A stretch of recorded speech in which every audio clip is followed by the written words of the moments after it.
Harper woke up to the sound of the wind lightly tapping against the bedroom window. The bed beside her was empty, the pillows untouched, with no sign that Cole had slept there. She reached out her hand, touching the cold space where he used to lie. 2 days. It had been 2 days since he left home with a small suitcase, taking only a few clothes and a look she couldn't decipher. He didn't say where he was going, and she didn't have the courage to ask. She sat on the bed, wrapped in the silence of the house that was once filled with laughter, conversations and plans. Now, only the echo of memories that seemed distant remained. Harper looked at the clock on the bedside table, but time seemed to have stopped. She got up, dragging her feet to the kitchen, where the cold coffee maker stared at her, as a reminder that nothing there was the same as before. While making coffee, Harper let her mind wander. She remembered the day she met Cole in that noisy university cafe. He was shy but persistent, coming back every day just to see her. She smiled, recalling their first date in the park, where he held her hand for the first time, palms sweaty, but the gesture full of sincerity. They were young, full of dreams, and a love that seemed invincible. The marriage was the happiest chapter of their lives, at least for a while. Cole, with his playful and optimistic nature, made Harper laugh even on the toughest days. He was light, while she was structure, the anchor that kept him grounded when his projects seemed to take on a life of their own. For years it worked. They complemented each other, danced in harmony, and the arguments were just small stumbles, never falls. But what was once light began to feel heavy. First came the usual arguments, overdue bills, broken promises, neglected chores. Then the annoyances grew, words took on a different weight, and nights ended in silence, each turned to one side of the bed. And then, they decided to have children. At first it was exciting. They dreamed together of the baby's room, discussed names, imagined what it would be like to see each other's reflection in a new life. But as the months went by, the tests continued to come back negative. Harper tried to hold on to hope, but with each unsuccessful cycle, she felt more defeated. Cole, always optimistic, insisted that they had time and that there was no rush. But his words sounded hollow to her, as if he didn't understand the weight of what was happening. The tests and doctors brought the truth that Harper feared. Her tests were not good and she couldn't get pregnant. And that's when everything truly began to fall apart. Cole wanted to talk, to seek alternatives. "We can adopt, try a treatment," he would say, holding her hands while she looked away. But Harper couldn't see him without feeling guilty. If she loved him, how could she condemn him to a life without children, without the chance to be a father? The distance came quickly. Harper stopped talking about the future. She avoided his touch. At first, Cole tried to stay calm to give her space, but his optimism soon turned into frustration. "You need to talk to me," he exclaimed one night after she had spent hours silent, staring at the television without really watching anything. "Talk about what, Cole? That I feel like a burden? That every time you look at me, I can only think of what you're giving up?" "I'm not giving up on anything, Harper. I chose you." "But I didn't choose to be like this." The argument escalated. In the following months, fighting became routine. Anything was a reason. The sound of the alarm clock, a plate left in the sink, forgetting an important date. But deep down, it wasn't about that. It was about everything they didn't say. Until one day, Cole stopped insisting. He no longer argued, didn't slam the door, didn't raise his voice, and that hurt more than any fight. Harper felt her chest tighten. It hurt too much to know that it wasn't the lack of love that separated them, but the exhaustion of fighting for something they no longer knew if they could save. Now, Harper was alone in the apartment that was once theirs. She looked at the envelope on the kitchen table, the lawyer's name marked in cold letters. They were going to sign the divorce, officially ending their 10-year marriage. And so, they arrived at that fateful morning in the lawyer's office. Harper, with a heavy heart and a mind in turmoil. Cole, confused and hurt but resigned. The lawyer, a middle-aged man with thin-rimmed glasses, explained the terms of the agreement in a monotone voice that seemed to come from far away. Harper held the pen so tightly that her fingers ached. She looked at Cole, sitting on the other side of the table. He was staring at her with such intensity that it made her shiver. For a moment, she almost faltered. She almost told everything, almost begged for help. But then she remembered all the lonely nights, all the unspoken words, and hardened her heart. It was then that Cole said something that changed everything. "Stop, Harper. Don't sign that. I know you're sick." The world seemed to stop. Harper felt as if all the air had been sucked out of the room. How did he know? How could he know? "What did you say?" she managed to stammer, her voice trembling. Cole leaned forward, his eyes fixed on hers. "I know you have cancer, Harper." The lawyer looked from one to the other, clearly confused by the sudden turn of events. Harper felt the blood drain from her face, her heart pounding against her ribs. "You're imagining things," she murmured, looking away. But she knew it was useless. Cole had always been able to read her thoughts, even when she tried to hide them. "I'm not," he said softly. "I found the tests this morning when I went to get my things from the apartment."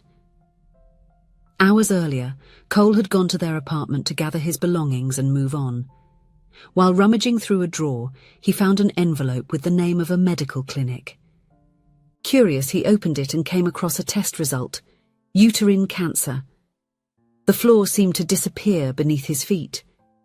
He read and reread the words, trying to process what they meant. Harper was sick, and he didn't know. Worse, she was facing this alone. At that moment, Cole realized that he could truly lose her. Not to divorce, but forever. And something inside him awakened. He couldn't let her go through this alone, not after everything they had been through together. And then, back to that moment in the cold room where they were. Harper closed her eyes, feeling the tears she had repressed for so long finally overflow. "You shouldn't have gone through my things," she whispered, "and you shouldn't have hidden something like this from me." Cole's voice came out louder than he intended, laden with emotion. "My God, Harper, did you really think I would let you go through this alone?" She didn't respond immediately. How to explain the paralyzing fear that consumed her? How to put into words the terror of being a burden, of watching love turn into duty, into obligation? "What do you want me to say, Cole?" She finally spoke, her voice choked with emotion. "That I was scared? That I didn't want you to stay out of pity?" She had discovered the result days before they signed the papers. She didn't have the courage to tell him. They were barely speaking. She had a mix of feelings. It was hard to handle, but she didn't expect what could happen. Cole reached across the table, taking her hand in his. The touch, so familiar, and at the same time so strange after months of distance, sent shivers across her skin. "Do you want to know why our marriage has come to this?" he asked softly. "Because we stopped fighting for each other. But I'm still here, Harper. And if there's one thing this moment is teaching me, it's that I don't want to lose you." The words hit Harper like waves, washing away years of accumulated hurt and resentment. She looked into his eyes and, for the first time in a long time, saw something she hadn't seen in years. It wasn't just the calm, comfortable love that settles after years of being together.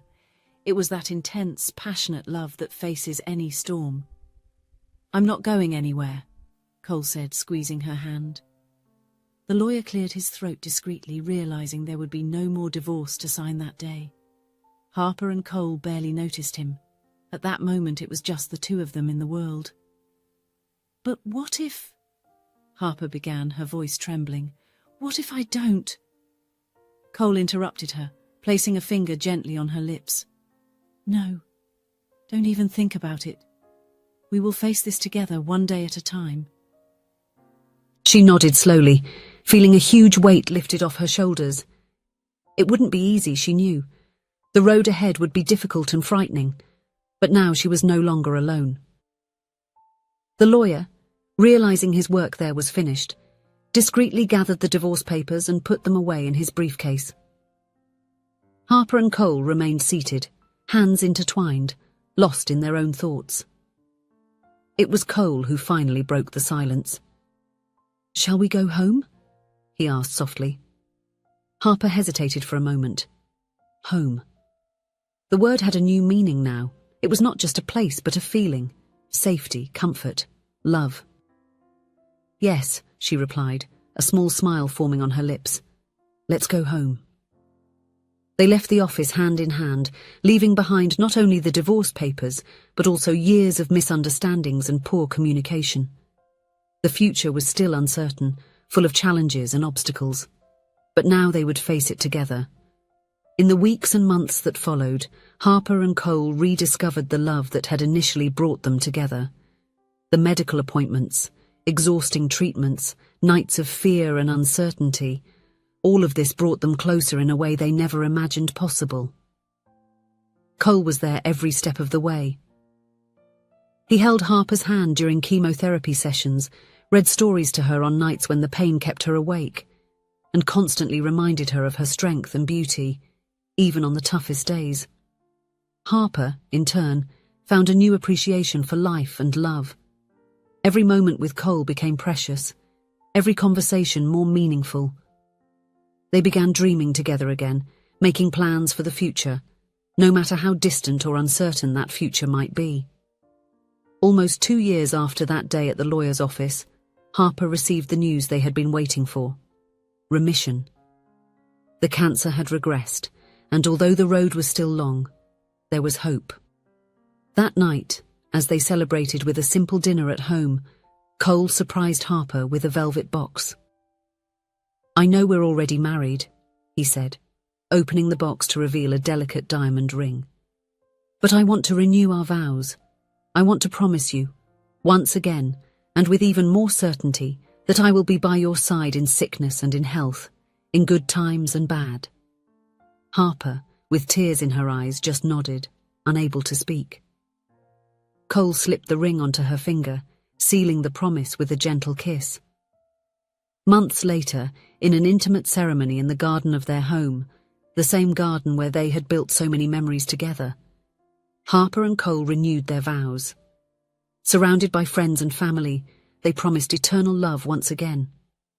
This time, the words "in sickness and in health" carried a weight and meaning they could never have imagined years before. It was not just a beautiful phrase in a ceremony, but a promise lived, tested, and strengthened by the fire of adversity. As they exchanged rings and glances laden with emotion, Harper and Cole knew that true love was not about perfection or always happy moments. It was about choosing to stay, even when it would be easier to leave. It was about finding beauty in difficult moments, strength in vulnerability, and hope even on the darkest days. And so, with a kiss that sealed not just a new beginning but also the journey that brought them there, Harper and Cole embarked on the next phase of their lives. The future was still uncertain, as it always is. But now they knew with an unshakable certainty that they would face any challenge together. Because in the end, it wasn't just those words spoken in the lawyer's office that changed everything. It was the thousands of words, gestures, and moments shared since then. It was the love rediscovered, strengthened, and deeper than ever. And this, they knew, was stronger than any obstacle life could place in their path. If you enjoyed the story, please leave a comment with a rating from 1 to 5 to show how much you liked it. Also, watch the video that is now appearing on your screen. See you soon.